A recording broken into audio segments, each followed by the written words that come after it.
Ύστερα από 2 χρόνια διάσωσης, οι κυβερνήσεις του μνημονίου αυξάνουν το χρέος από το 115% του ΑΕΠ στο 160%.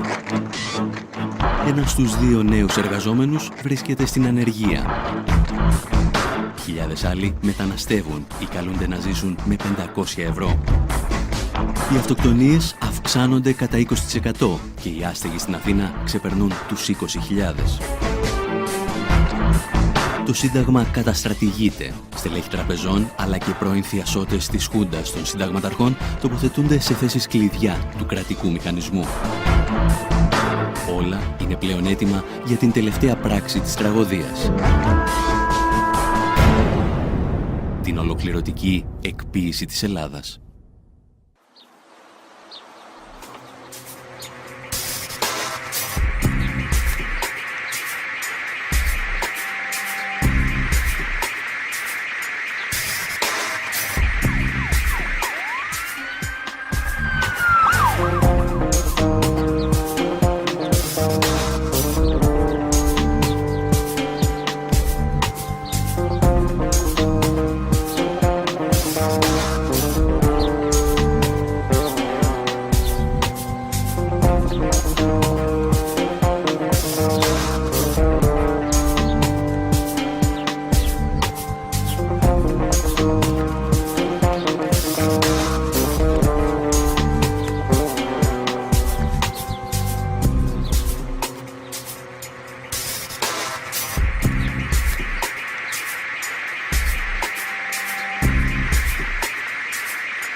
«1991.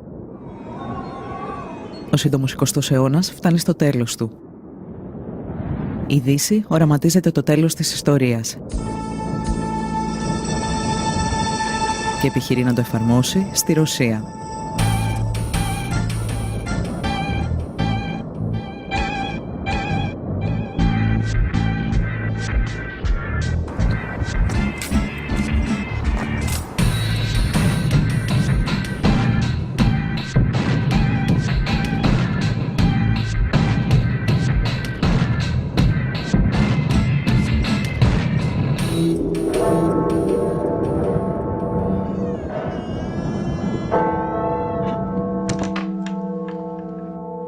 In the Soviet Union, there was a sort of a pincer between the International Monetary Fund and the World Bank. And at that point, I think Larry Summers was head of the World Bank. And he says the laws of economics are like the laws of engineering. The same rules work everywhere. So that was the arrogance of that moment. The State Department funded through Harvard University a fairly small group of economists and lawyers to manage this transition for the Russians.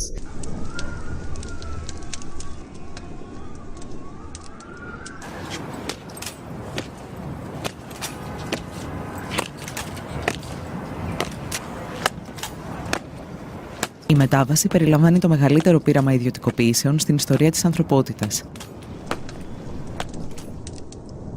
Ένα πείραμα που θα οδηγήσει μια χώρα στην απόλυτη καταστροφή. For $1-2 million you could buy enterprise where only steel constructions were so costly that it can be, I don't know, hundreds of millions of dollars or maybe billions of dollars.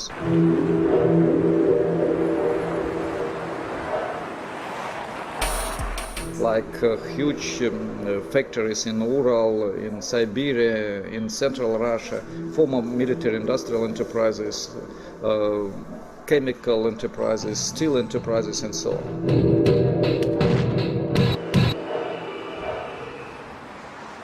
In the center of Moscow, the Hotel Centralny, which means central, a 19th century beautiful building, they were going to sell it for an equivalent in Russian rubles of $1,000. So we came there, in the foyer, in the lobby, there was a huge chandelier of the 19th century. And we asked the specialist how much would he pay for it if it is offered. He looked at, well, $1,200. Just now I can pay it now. It was utterly catastrophic in Russia. It was utterly catastrophic. Millions of people were thrown into extreme poverty.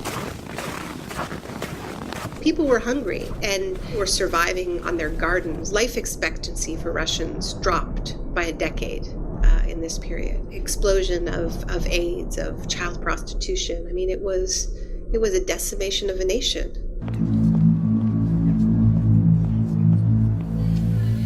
Η εκποίηση μιας χώρας που σχεδιάζεται στη Δύση και εφαρμόζεται από τους Ρώσους ολιγάρχες δεν θα μπορούσε να επιβληθεί χωρίς περιορισμό των δημοκρατικών ελευθεριών.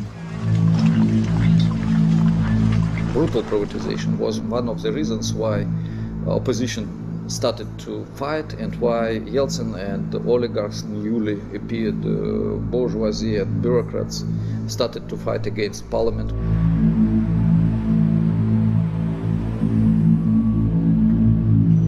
Οι κανόνες του παιχνιδιού πρέπει να αλλάξουν.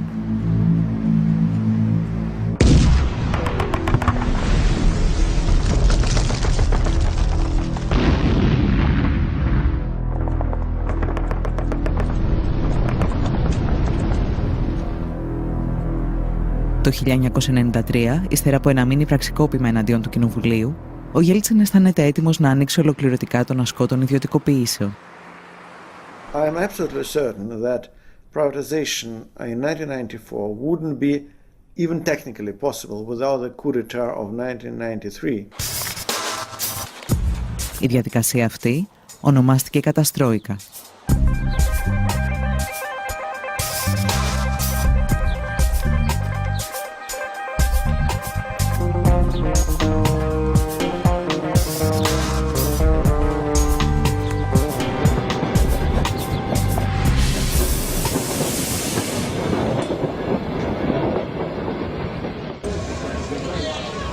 Η καταστρόικα στη Ρωσία παρουσιάζεται συχνά σαν εξαίρεση στην ιστορία των μαζικών ιδιωτικοποιήσεων. Στην πραγματικότητα ήταν απλώς ένα ακραίο παράδειγμα του πώς η εκποίηση μιας χώρας είναι ασυμβίβαστη με την πολιτική ή την οικονομική δημοκρατία.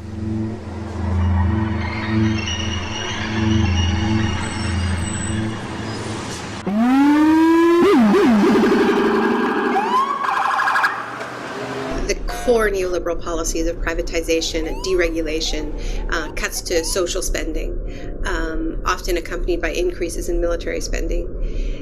These policies were first imposed under dictatorship. The first laboratories of neoliberalism had nothing whatsoever to do with democracy. Η πρακτική της εκποίησης έρχεται μαζί με τους ανέμους του νεοφιλελευθερισμού που πνέουν για πρώτη φορά στο Πανεπιστήμιο του Σικάγου. Καθηγητές όπως ο Φρίντριχ Φον Χάγεκ και ο Μίλτον Φρίντμαν αναζητούν ένα πειραματικό εργαστήριο για να δοκιμάσουν τη λεγόμενη ελεύθερη αγορά και το ελάχιστο κράτος. Καθώς όμως καμία δημοκρατικά εκλεγμένη κυβέρνηση δεν δέχεται να εφαρμόσει τις ιδέες τους στο έδαφος της,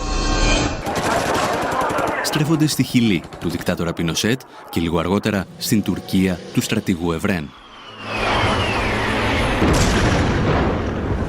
There's actually a really interesting exchange between Friedrich von Hayek and Margaret Thatcher that I quote in The Shock Doctrine, where Friedrich von Hayek said, "I've just come back from Chile. It's wonderful what Pinochet has done," and he's describing this fantastic experiment in neoliberalism and says, "I think you should do this too." And Hayek was a mentor of Margaret Thatcher's. And she wrote him back quite a stern reply, and she said, "These types of policies are incompatible with a constitutional democracy." Η Μάργαρετ Θάτσερ θα βρει τελικά έναν τρόπο για να φέρει τη νεοφιλελεύθερη συνταγή των ιδιωτικοποιήσεων στη Δυτική Ευρώπη. Για να το πετύχει όμως θα χρειαστεί 2 πολέμους και την περιστολή των δημοκρατικών ελευθεριών.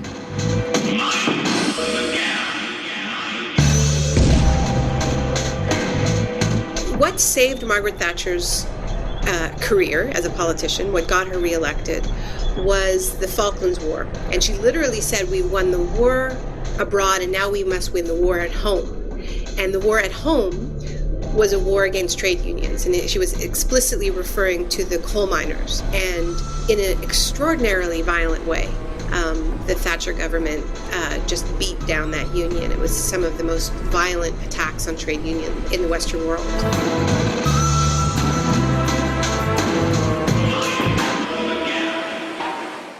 Κλασική περίπτωση η θατσερική Μεγάλη Βρετανία, όπου η διάλυση του εργατικού δικαίου και των δικαιωμάτων των εργαζομένων συνέπεσε με μια ιδιαίτερη αύξηση των μέτρων και των νομοθετικών μέτρων καταστολής.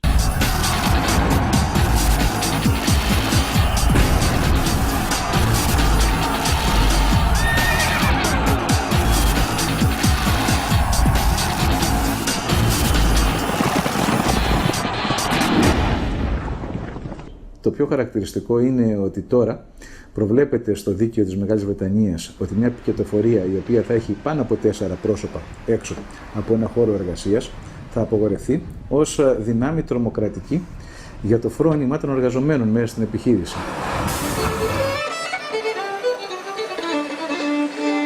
Ο νεοφιλελευθερισμός, ο οποίος υπόσχεται λιγότερο κράτος, απαιτεί έναν πανίσχυρο κρατικό μηχανισμό για να επιβληθεί.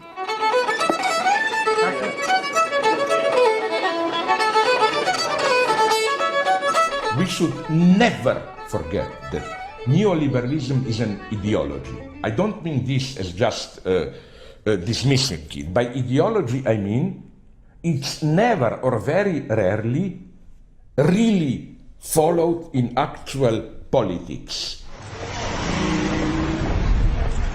Take Reagan, the first neoliberal in power. Are you aware that, as we all know, the state machinery as such exploded under Reagan? It is clear that neoliberalism can function only through an extremely strong regulative role of the state. So the question should not be these pseudo problems, what amount of state regulation, more capital, but who will do this regulation? A private enterprise system does not mean a free enterprise system. It just means someone's controlling it that you haven't elected. So the idea is with Vulture's Picnic. Οι αιμοσταγείς δικτάτορες όμως, όπως και η θατσερική πολιτική του σοκ, έχουν ημερομηνία λήξης. Πρέπει λοιπόν να βρεθεί ένα νέο μέσο για την επιβολή των μαζικών ιδιωτικοποιήσεων. So it started off without democracy. It started off with dictatorship imposed with brute force, with torture and fear. When the democratic era began in the 80s, there needed to be another mechanism to keep countries in line, and that mechanism became debt.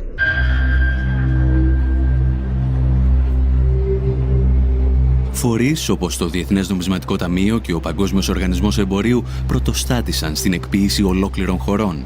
Σύντομα όμως, στο πλευρό τους βρέθηκε και η Ευρωπαϊκή Ένωση. The emergency packages with the IMF have enabled the EU for the first time to actually advocate privatizations.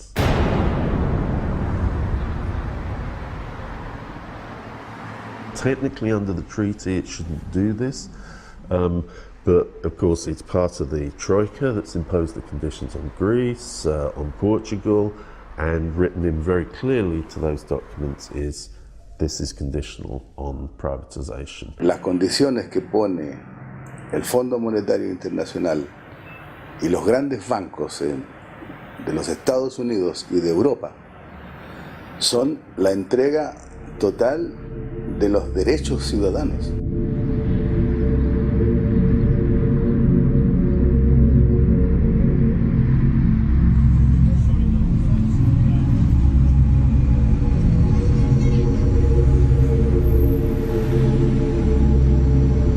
No one privatizes or deregulates unless there's a hammer over their head, like in Greece now, in Spain, in Italy, when basically there's tremendous pressure on the government because there's a desperate financial situation.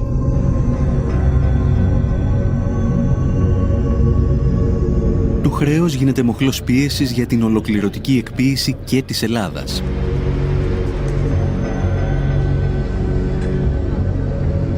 Και σε αυτή την περίπτωση όμως υπάρχει ένα μικρό εμπόδιο που πρέπει να ξεπεραστεί. Η δημοκρατία.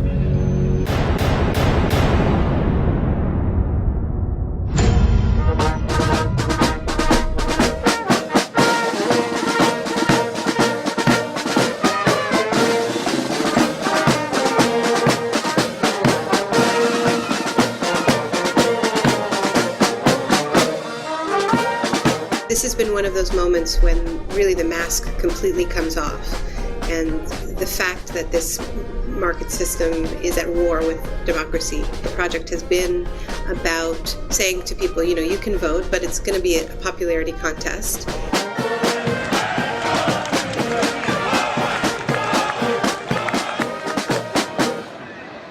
The so-called the independent central bank is a mechanism for saying, you know, politicians can't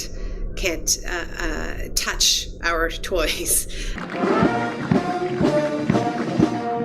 Η Ευρωπαϊκή Ένωση και οι ελληνικές οικονομικές ελίτ φτάνουν στο σημείο να διορίσουν έναν πρώην κεντρικό τραπεζίτη ως πρωθυπουργό της Ελλάδας.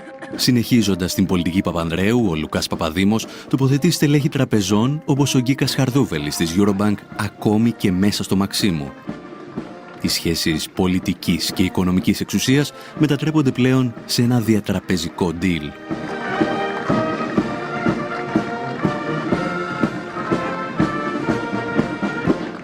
Direct cancelling of democracy.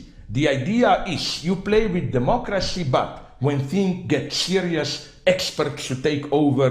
We don't have time to play these games, and so on and so on. Greece is portrayed as sort of a nation of children that needs to, you know, have all of these the keys to the car taken away.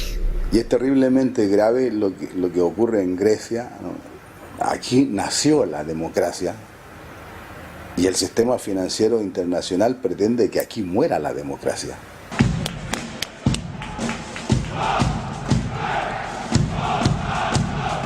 Νομίζω ότι ο επιστημονικός όρος είναι χούντα. Απλώς έχουμε μια ομάδα πολιτικών οι οποίοι έχουν επικεφαλής τους έναν τραπεζίτη και μάλιστα τον ίδιο τραπεζίτη ο οποίος ευθύνεται σε πάρα πολύ μεγάλο βαθμό για την χρεοκοπία.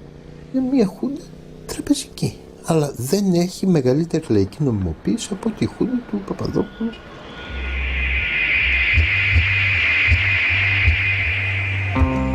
Η κυβέρνηση Παπαδήμου είναι απλώς ένα στάδιο για τον οικονομικό έλεγχο της Ελλάδας. Η Ευρωπαϊκή Ένωση θα στείλει πολλούς ακόμη τοποτηρητές.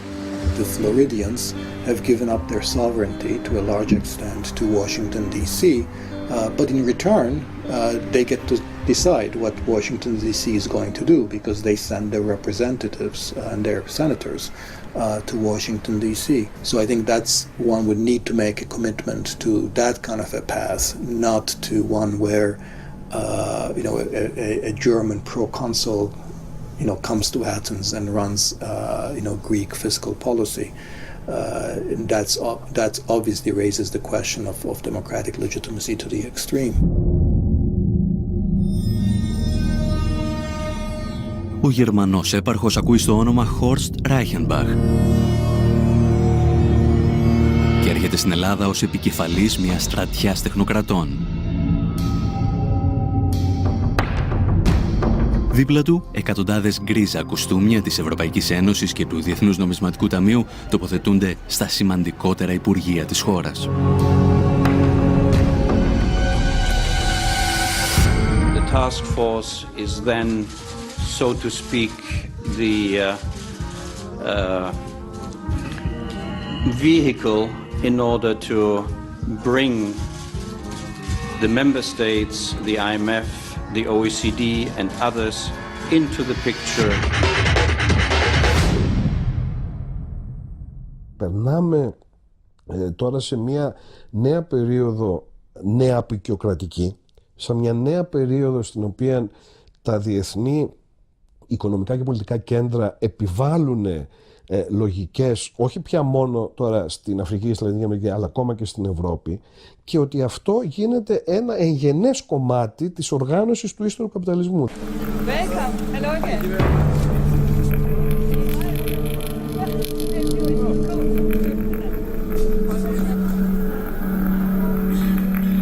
You are a trial case, like in laboratory rabbits, for all of Europe, a new authoritarian forum which, even if it remains in a superficial sense democratic, as we have seen in Greece, Italy, and it will follow, I can guarantee you, elsewhere, is being tested. Ο έλεγχος της χώρας από ξένα και ελληνικά οικονομικά συμφέροντα επιτυγχάνεται κυρίως μέσα από 2 δανειακές συμβάσεις. Στόχος να επιβληθούν οι όροι των δανειστών και να μετατραπεί η δουλειά σε δουλεία. Οι εργασιακές σχέσεις επιστρέφουν στο 19ο αιώνα. Για να περάσουν όμως αυτές οι ρυθμίσεις, απαιτείται ένα ακόμη πραξικόπημα. Αυτή τη φορά κοινοβουλευτικό. Η πρώτη δανειακή σύμβαση δεν ήρθε ποτέ για κύρωση στη Βουλή. Κατατέθηκε και ποτέ δεν κυρώθηκε. Πράγμα που είναι ευθέως αντισυνταγματικό. Η δεύτερη ήρθε 3 φορές στη Βουλή ως σχέδιο. Προφανώς γιατί οι δανειστές μας ζητούσαν μικρές αλλαγές και ήθελαν να έχουν την προέγκριση βάσει του σχεδίου αυτού. Επομένως, φαίνεται καθαρά σε αυτή την περίπτωση η πρόθεση των πολιτικών ηγετών μας να μην εφαρμόζουν το Σύνταγμα, αλλά τις πολιτικές εντολές που παίρνουν απ' έξω. Όσοι τολμούν όμως να μιλήσουν για κοινοβουλευτικό πραξικόπημα, όπως και όσοι αμφισβητούν την πολιτική της κυβέρνησης και της Τρόικας, βαφτίζονται λαϊκιστές. Πραξικόπημα. Το έχουμε ξαναζήσει στην Αργεντινή. Θράσος! Ήβρι! Το να μιλάτε για πραξικόπημα επειδή η κυβέρνηση ευρυτά της πλειοψηφίας εισηγείται το χαρακτηρισμό ενός νομοσχεδίου ως κατεπήγοντος κατ' εφαρμογή του συντάγματος. Θα ζητήσετε συγγνώμη για αυτή την ύβρητη θεσμική. Είστε ο εκπρόσωπος της Ελλάδας της δραχμής, της Ελλάδας της φτώχειας, της Ελλάδας της ταπείνωσης. Εσείς προσωπικά και άλλοι όμοιοι με εσάς. Η ιδεολογική τρομοκρατία κλιμακώνεται. Τα κυρίαρχα μέσα ενημέρωσης εκβιάζουν τους πολίτες ότι αν δεν δεχθούν τις δανειακές συμβάσεις, τα ράφια των σούπερ μάρκετ θα αδειάσουν και η χώρα θα επιστρέψει στην εποχή των σπηλαίων. Θα έρθει το χάος. Η Ελλάδα θα κατρακυλήσει στον τρίτο κόσμο. Δελτίο στα τρόφιμα, δελτίο στο πετρέλαιο. Μιλάμε για μια μεταπολεμική Ελλάδα. Έχοντας καταλύσει τη δημοκρατία, οι κυβερνήσεις ετοιμάζονται για την εκποίηση της δημόσιας περιουσίας και ξεκινούν με μια δοκιμασμένη συνταγή. Μετατρέπουν τους δημόσιους υπαλλήλους και το δημόσιο τομέα σε αποδιοπομπαίο τράγο της κρίσης.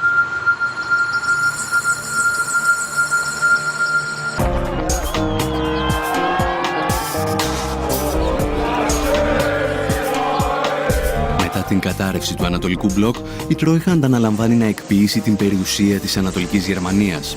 Ένα καταστροφικό πείραμα που αφήνει πίσω του εκατομμύρια ανέργους και ισοπεδώνει τη βιομηχανική βάση της περιοχής.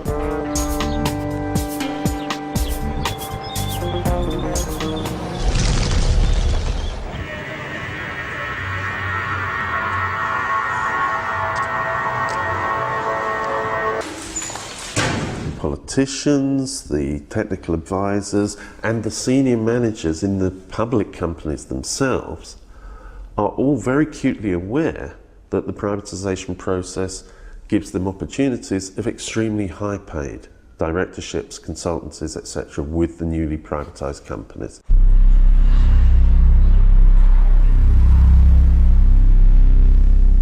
Τη θέση του τοποτηρητή στο Ταμείο καταλαμβάνουν ο Ερβέ Λερουά από την Πρεσβεία της Γαλλίας και ο Μάρτεν Βέρβεϊ από το Υπουργείο Οικονομικών της Ολλανδίας. Η Τρόικα όμως ορίζει και 3 από τα 7 μέλη του Συμβουλίου Εμπειρογνωμόνων του οργανισμού.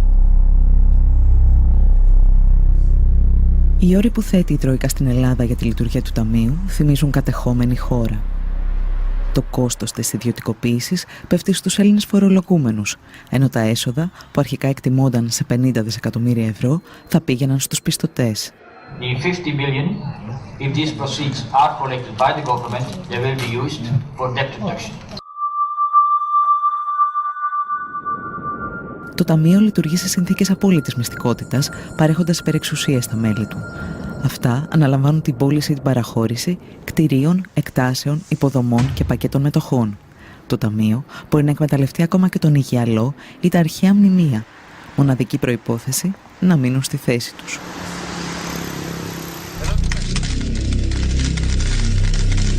Ακόμη πάντως και πριν από τη δημιουργία του Ταμείου, αξιωματούχοι της κυβέρνησης είχαν αρχίσει να διαλαλούν την πραμάτια του ελληνικού δημοσίου, ταξιδεύοντας σαν περιοδεύων θίασος.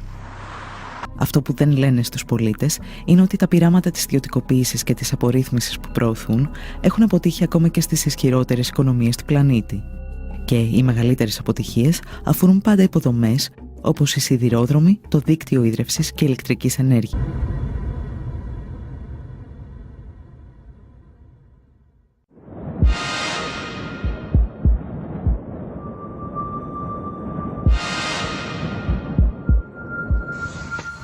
Αν ο σιδηρόδρομος αποτελεί ένα βιβλίο της οικονομικής ιστορίας, το δίκτυο ίδρευσης προσφέρει μαθήματα για τη διαχείριση ενός μονοπωλίου. Και αυτή τη φορά έχει έρθει η σειρά του Παρισιού να πληρώσει το λογαριασμό.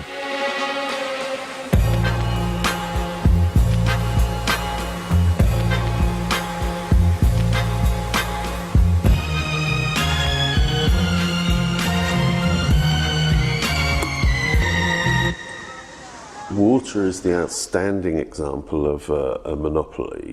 No water company in the world operates on a competitive basis. There's only ever one network. It's not worth ever investing in two competing networks.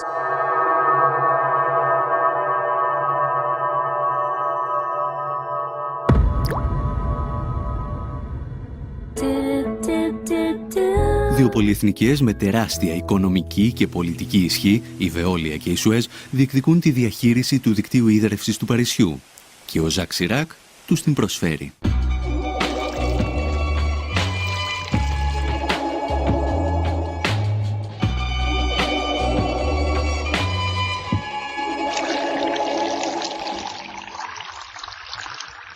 En 1985, il y a eu une décision politique prise par Jacques Chirac, qui était alors maire de Paris, de diviser Paris en deux, selon les deux rives, et en divisant Paris en deux selon les deux rives, de confier à chaque grand groupe privé et à sa filiale une rive de Paris pour la distribution de l'eau et la facturation. Il n'y avait pas d'arguments techniques avancés. Il n'y avait pas d'arguments, on va dire, même financiers. Il y avait, je pense, une position idéologique qui était de dire le privé est plus efficace. Ο λογαριασμός έρχεται φουσκωμένος στους πολίτες. Οι τιμές αυξάνονται συνεχώς επί 15 χρόνια. Le bilan au niveau du prix de l'eau, c'est une facture qui a quand même été multipliée par 260%, donc fois 2,5. Donc c'est vrai qu'on a eu une augmentation croissante du prix de l'eau, avec parfois, comment dirais-je, pas d'explication technique ou économique qui justifiait l'augmentation.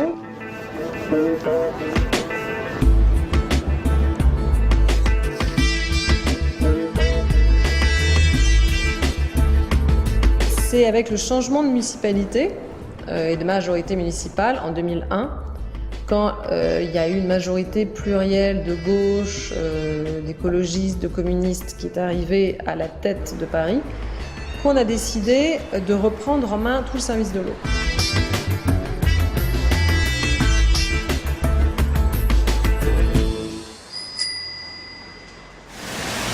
Σε αντίθεση με τους ιδιώτες, η νέα δημοτική εταιρεία ίδρευσης, η οποία συστήνεται το 2010, μειώνει τα τιμολόγια κατά 8% και επενδύει όλα τα έσοδά της στην ανανέωση του δικτύου. Il y a aussi, pour moi, une question très importante qui est une question de démocratie. C'est-à-dire qu'une gestion publique permet, si elle est bien faite, d'avoir une plus grande évaluation politique par la collectivité parisienne.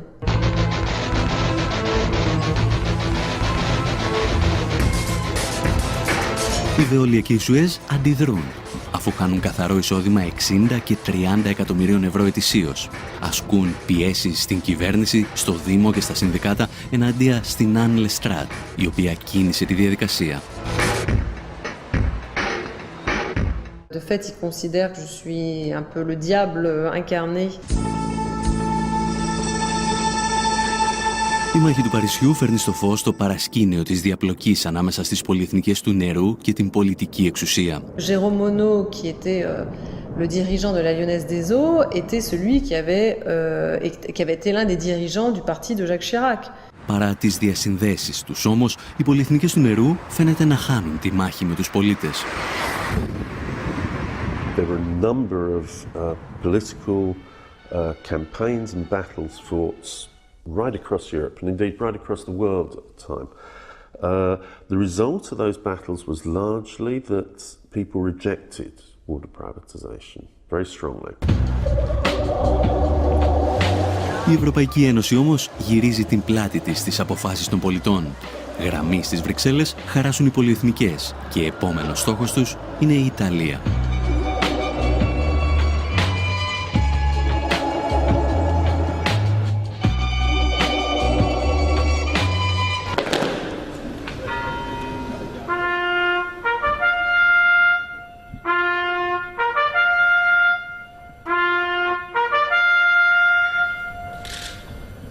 There was a referendum on water privatisation, and 57% of the population turned out to vote, and 96% of them voted that they did not want water privatisation.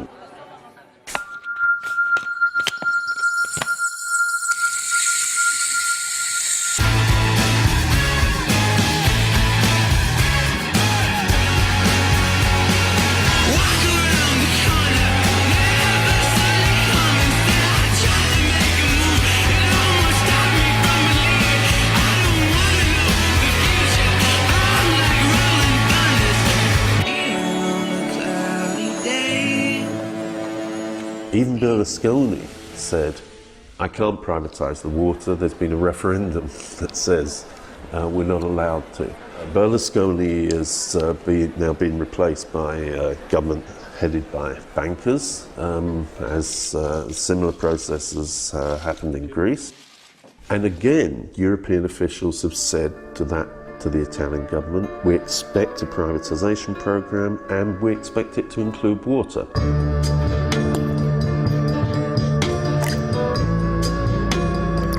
Με μυστική επιστολή τους προς τον νέο Ιταλό Πρωθυπουργό, ο Ζαν-Κλοντ Τρισέ και ο Μάριο Ντράγκι από την Ευρωπαϊκή Κεντρική Τράπεζα απαιτούν αυτό που απέρριψε ο Ιταλικός λαός.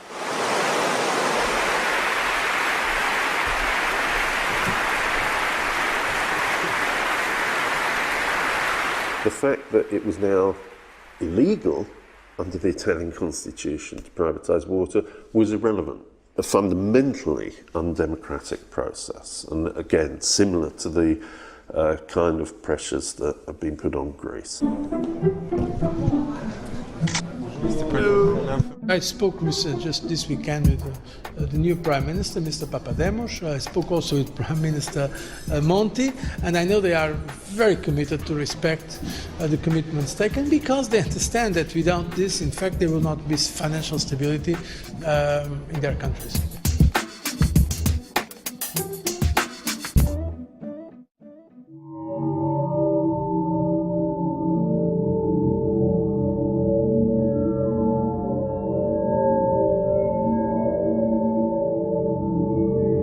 Γνωρίζουμε παγκοσμίως ότι εκεί που δρά βοηθητικά το Διεθνές Νομισματικό Ταμείο, τα νερά ιδιωτικοποιούνται.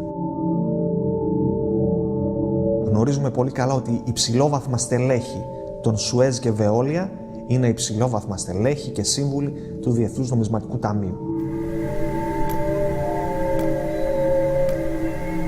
Γνωρίζουμε πολύ καλά ότι στελέχη της Σουέζ και Βεόλια έχουν σχέσεις με την Ευρωπαϊκή Κεντρική Τράπεζα. Γνωρίζουμε πολύ καλά ότι στο Ευρωκοινοβούλιο πληρώνονται πολλοί άνθρωποι για να κάνουν lobbying εκεί μέσα και να προασπίσουν συμφέροντα των δύο αυτών πολυεθνικών, ότι οι άνθρωποι των εταιριών μπαινοβγαίνουν σε κυβερνήσεις και όταν φεύγουν οι κυβερνήσεις ξαναμπαίνουν μέσα στις εταιρείες. Στην Ελλάδα, η κυβέρνηση Παπανδρεού τοποθετεί ως διευθύνοντα σύμβουλο της ΕΙΔΑΠ ένα πρώην υψηλόβαθμο στέλεχος της Βεόλια. Ο Νίκος Μπάρδης, που προωθούσε την ιδιωτικοποίηση για λογαριασμό της Γαλλικής Πολυεθνικής, σήμερα χαρακτηρίζει την Ελλάδα προπύργιο της Σοβιετικής Ένωσης.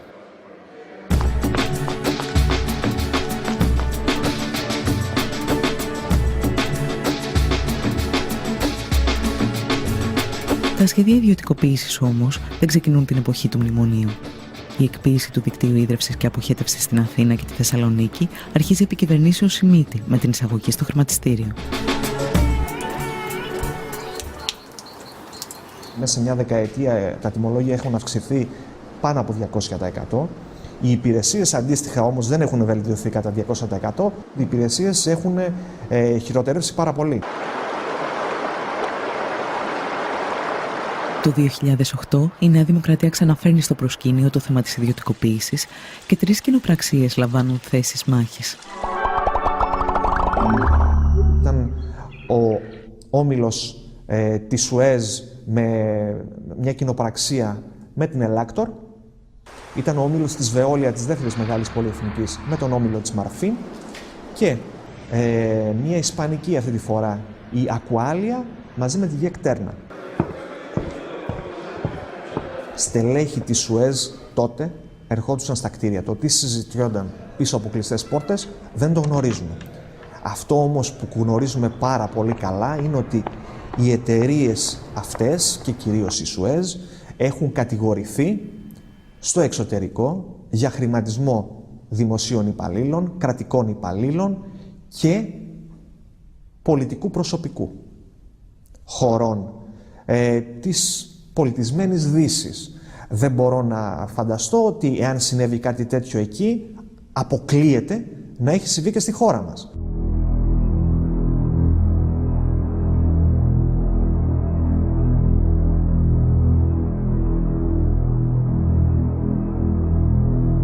Η προκήρυξη των εκλογών διέκοψε ή έχει αναστείλει προς το παρόν την πορεία ιδιωτικοποίησης της ΕΙΑΘ. Θέλω να μου πείτε αν γίνεται κυβέρνηση, εάν θα συνεχίσετε αυτή τη διαδικασία ή αν διαφωνείτε με αυτή την προοπτική.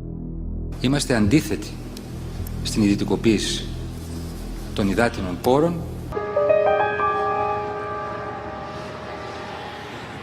Πρόκειται για ένα ακόμα προεκλογικό ψέμα της σοσιαλιστικής παράταξης. Μετά τις εκλογές, η κυβέρνηση συνεχίζει τα σχέδια ιδιωτικοποίησης 2 κερδοφόρων επιχειρήσεων, της ΕΙΔΑΠ και της ΕΙΑΘ. Το κύριο επιχείρημα του κράτους, αλλά και των εταιριών που λιμένονται τον υδάτινο πλούτο του πλανήτη σε όλα τα μήκη και τα πλάτη, ότι δεν πρόκειται να αγοράσουμε τα ποτάμια σας, δεν πρόκειται να αγοράσουμε τις πηγές σας, δεν πρόκειται να πάρουμε τα δίκτυα και να φύγουμε. Αυτά είναι εδώ. Όπως και η Ακρόπολη είναι εδώ και θα την αγοράσουν και θα φύγουν. Εμείς θα πάρουμε μόνο τη συντήρηση, τη διανομή, τη διαχείριση και την τιμολογική πολιτική. Αυτό που παραλείπουν να πουν οι θειασότες της ιδιωτικοποίησης είναι ότι το κόστος αντικατάστασης του δικτύου παραμένει στους πολίτες. Συνεπώς, οι εταιρείες δεν έχουν κανένα κίνητρο για να στηρούν αυτό το δίκτυο.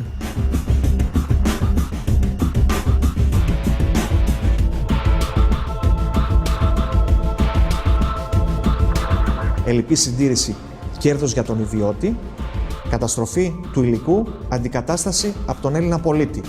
Τα κέρδη στον ιδιώτη, η ζημία στον Έλληνα πολίτη φορολογούμενο.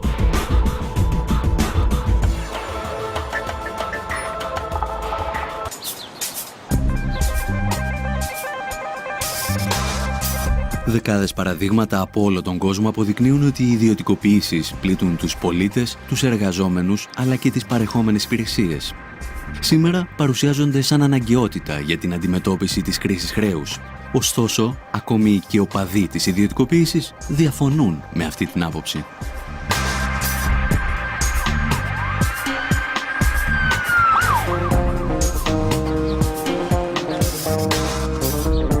A lot of privatization isn't necessarily the best thing to do in the middle of an economic crisis, because privatization is certainly going to lead to people being laid off. And the worst thing that you can do during a crisis is give people more reason to lay off workers. You will get a bit of money in the short run because of that. So it'll be good for your balance sheet for maybe a year, but then after that you lose the income.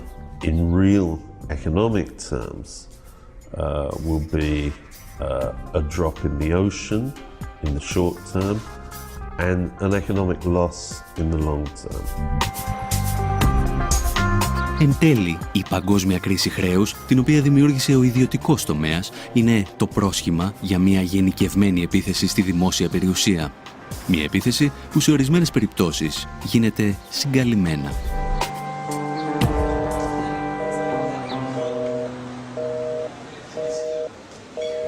Η ιδιωτικοποίηση πραγματικά δεν αφορά μόνο την περίπτωση που φεύγουν ολόκληρες δραστηριότητες από το δημόσιο, ας πούμε τη μορφή παραχώρησης δημόσιας υπηρεσίας. Μια μορφή ιδιωτικοποίηση είναι επίσης όταν τα πανεπιστήμια θα αξιολογούνται όχι μόνο με βάση την εκπαίδευση την οποία δίνουν, κατά πόσο είναι υψηλό επίπεδο ή όχι, αλλά και κατά πόσο αυτές οι υπηρεσίες εκπαιδευτικές γίνονται αποδεκτές από την αγορά.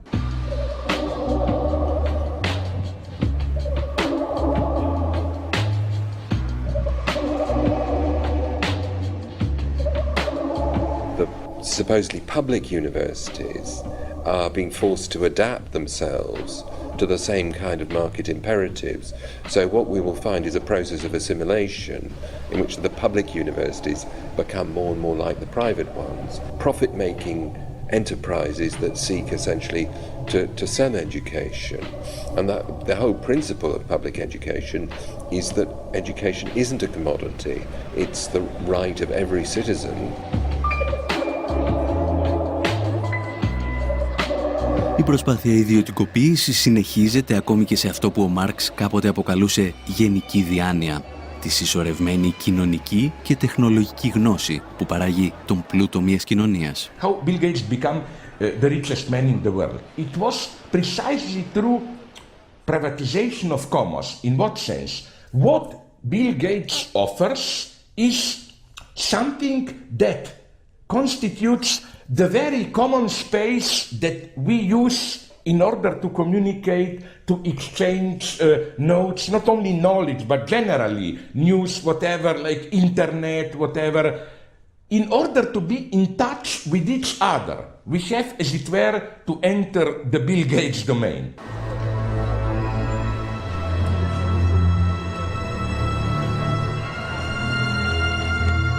Απέναντι όμως στην προσπάθεια ιδιωτικοποίησης των πάντων γεννιούνται και ισχυρές αντιστάσεις από ανθρώπους που γνωρίζουν ότι όλα μπορούν να αλλάξουν αν υπάρξει πολιτική βούληση. Τα προβλήματα όμως της οικονομίας δεν είναι ποτέ κυρίως νομικά, είναι πολιτικά. Όταν υπάρχει πολιτική απόφαση, όλες αυτές οι διαδικασίες μπορούν να αναστραφούν. In places like Argentina, Bolivia, Ecuador, retaking of the private systems, of privatized systems. In some cases, because they had to. There are remunicipalizations happening now in Europe. What's happened in Germany over the last 2 years has been quite widespread remunicipalization of electricity services. Η απάντηση στις ιδιωτικοποιήσεις όμως δεν μπορεί να είναι η επιστροφή στην κατάσταση που μας έφερε ως εδώ. Στόχος είναι πάντα η δημόσια περιουσία να ελέγχεται από αυτούς που τη δημιούργησαν, τους εργαζόμενους. I think we have to learn lessons from the past and the management structure needs to be more democratic. Authority needs to come from the bottom, not from the top. Πρέπει ο ελληνικός λαός να δώσει μάχη για αυτά, γιατί αν δεν το κάνει δεν πρόκειται να ξανασηκωθεί. I hope the Greek people will fight it and I hope other European trade unions will help them. To students and workers in Greek universities, I say that resist with all your might and main. No, you are not victims. Okay, you can. You are, but basically you are fighting, my God.